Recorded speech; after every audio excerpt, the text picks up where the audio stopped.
Olá, minha gente. Eu estava aqui tentando iniciar um live, um Face Live, mas eu estou no hotel em Montevidéu. Vim para a Assembleia Plenária do Parla Sul e caiu o sistema Wi-Fi do hotel e tive que interromper, mas eu vou começar de novo.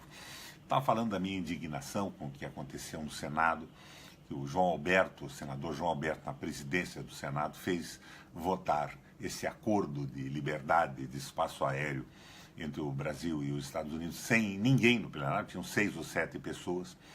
O senador Lindenberg Faria tentou postergar a votação para que pudesse ser mais discutido e não foi possível. Eu fiz uma intervenção e fui ignorado pelo senador, parece que não existia senador presente no Senado. E esse senador é o presidente da Comissão de Ética do Senado da República.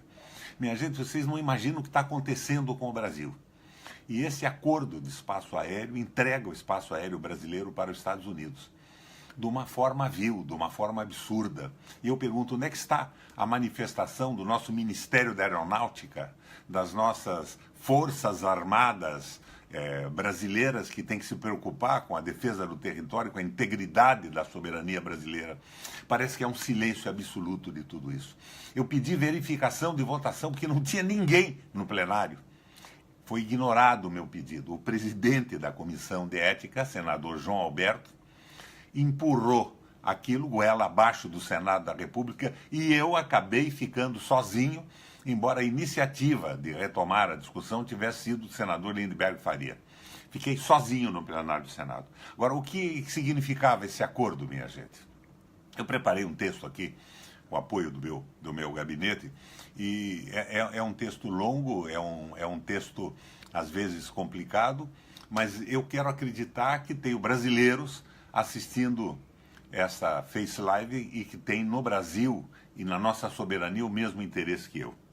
A soberania do Brasil foi para o espaço. Minha gente, o governo brasileiro não governa mais o Brasil. Ele entrega, doa, vende barato. Como todo governo neoliberal, terceiriza a gestão de tudo ao mercado. Agora, no caso do espaço aéreo, embora o neoliberalismo fale na tal agência reguladora, o acordo entre o Brasil e os Estados Unidos elimina até a possibilidade de intervenção da agência reguladora brasileira. Porque seguramente eles imaginam que mais cedo ou mais tarde pode ter um governo nacionalista e sério no Brasil que vá se preocupar com a soberania nacional, com o espaço aéreo, com a regulação, com o fim da exploração dos usuários e com a segurança dos brasileiros. Mas todo governo neoliberal terceiriza a gestão de tudo ao mercado. Como um Pilatos, lava as mãos no óleo sujo e pegajoso das transações suspeitas e entrega ao Brasil a turba voraz do capital financeiro, sem se importar com o país, com o nosso patrimônio e o nosso povo. Está indo tudo embora, minha gente. Pré-sal, gasodutos, refinarias, indústria naval, hidrelétricas, construção civil pesada, indústria de defesa, Petrobras, Eletrobras, Embraer, reservas minerais, águas, terras e tudo mais que puder ser vendido e desnacionalizado. Esta é a finalidade do atual governo no Brasil, com a complacência da mídia, com o silêncio das Forças Armadas e a quiescência vergonhosa do Congresso Nacional. Nesta loucura entreguista e desnacionalizante, o céu era o limite, não é mais. Até o nosso céu se foi.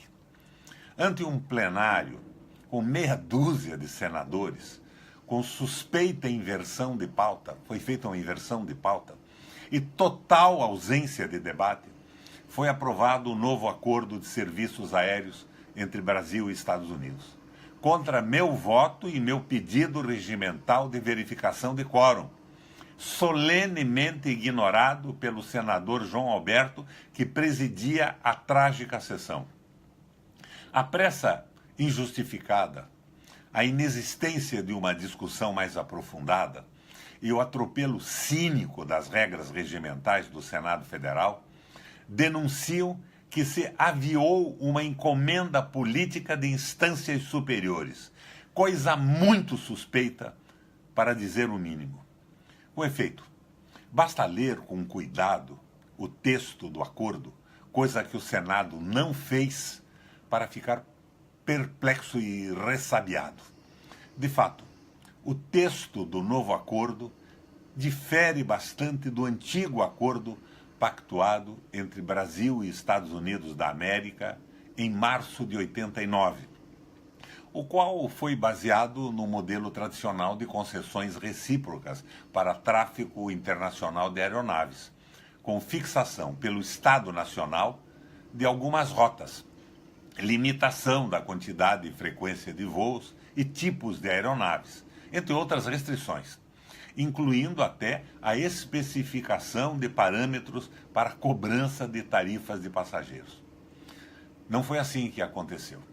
Já o novo acordo se enquadra na categoria dos novos compromissos internacionais na área da aviação civil e se aproxima da política de céus abertos, que busca reduzir restrições à operação das empresas aéreas dos países signatários em voos internacionais, baseando-se na livre concorrência, na liberdade tarifária e menor, se é que existe alguma, interferência governamental. Desta forma, este novo acordo pactuado pelo Brasil com os Estados Unidos é baseado totalmente em regras de mercado e permite a ampla flexibilização para a operação de empresas aéreas americanas em voos internacionais com tráfego no território das partes. No tocante a tal flexibilização, há de se destacar em especial o artigo 11 do ato internacional aprovado, o qual tem a seguinte redação. Preste atenção a isso. A redação do artigo 11. Cada parte permitirá que cada empresa aérea determine a frequência e a capacidade do transporte aéreo internacional que oferece com base em considerações comerciais do mercado. Em conformidade com esse direito, nenhuma parte limitará unilateralmente o volume de tráfego, a frequência ou a regularidade do serviço ou o tipo ou tipos de aeronaves operadas pelas empresas aéreas da outra parte. Vamos em frente. Nenhuma parte imporá às empresas aéreas da outra parte um requisito de primeira recusa, direito à opção, proporcionalidade de número de voos, taxa de não objeção ou qualquer outro requisito relativo à capacidade, frequência ou tráfego que possa ser inconsistente com as finalidades deste acordo. Vamos em frente.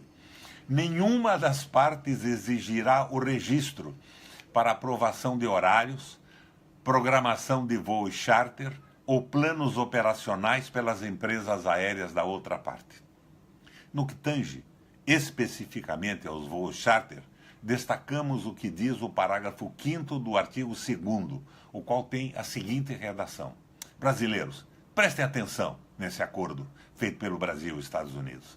Vamos à redação do parágrafo 5 do artigo 2º. Cada parte autorizará operações não regulares, charter, de passageiros, carga e combinados, sem limitação quanto ao número de voos. Perceberam? O sentido geral do novo acordo é de impedir que o Estado Nacional Brasileiro, considerando o bem público e a proteção de suas empresas de aviação, possa, de qualquer modo, limitar ou regular a atuação de empresas norte-americanas no tráfego aéreo bilateral. São as empresas norte-americanas que decidirão, sozinhas, quantos voos farão, para onde farão e quanto cobrarão pelos serviços. E isto vale tanto para os voos regulares quanto para os voos charter, de passageiros ou de carga. Os mais desavisados poderão argumentar que o acordo prevê reciprocidade. É ridículo. Mas tal reciprocidade é apenas formal e ilusória. Na prática, quem vai se aproveitar das flexibilizações são as empresas norte-americanas de aviação, muito mais poderosas que as empresas formalmente constituídas aqui. Porque hoje, neste governo, nem empresas aéreas brasileiras nós temos mais. A TAM já é chilena e a Gol está fazendo acordo com empresas americanas. Há uma enorme assimetria entre os dois lados dessa equação bilateral. Tal assimetria se reflete no número de voos atualmente operados, respectivamente, por companhias brasileiras e companhias norte-americanas entre os dois países. Hoje, empresas formalmente brasileiras operam 72 voos semanais entre os dois países. Já as norte-americanas operam 130, quase o dobro. Com a crise brasileira, é provável que tal assimetria se aprofunde. Obviamente, o novo acordo, com sua lógica de mercado, na qual o Estado brasileiro não terá participação alguma, deverá contribuir decisivamente para o aprofundamento desta assimetria e para a progressiva desnacionalização deste setor estratégico para o Brasil. Ressalte-se que essa desnacionalização se aprofundou bastante nos últimos anos. As pouquíssimas empresas de vulto aqui constituídas já têm, pelo que se sabe, participação majoritária de capital estrangeiro. A tendência, portanto, é que essas empresas, entre aspas, nacionais, façam acordos com empresas norte-americanas e acabem virando sócias minoritárias no tráfego aéreo bilateral. Este quadro se agravará ainda mais caso o Congresso Nacional aprove o projeto de lei que permitirá a estrangeiros deterem 100% do capital de empresas aéreas que operam no Brasil. Atualmente, os estrangeiros só podem ter formalmente 20% do capital dessas empresas. Tal limitação tem sólida razão. Em quase todo o mundo, o serviço aéreo é considerado estratégico para a segurança de um país, pois é através dele que se integra o espaço nacional e se faz a comunicação com o exterior. Observe-se que um país continental como o Brasil, com grandes problemas de infraestrutura de transporte, tem uma importância brutal nos serviços aéreos para a integração nacional. Essa importância é muito maior aqui. Afinal, o que seria da Amazônia, por exemplo, sem o transporte aéreo de cargas e passageiros?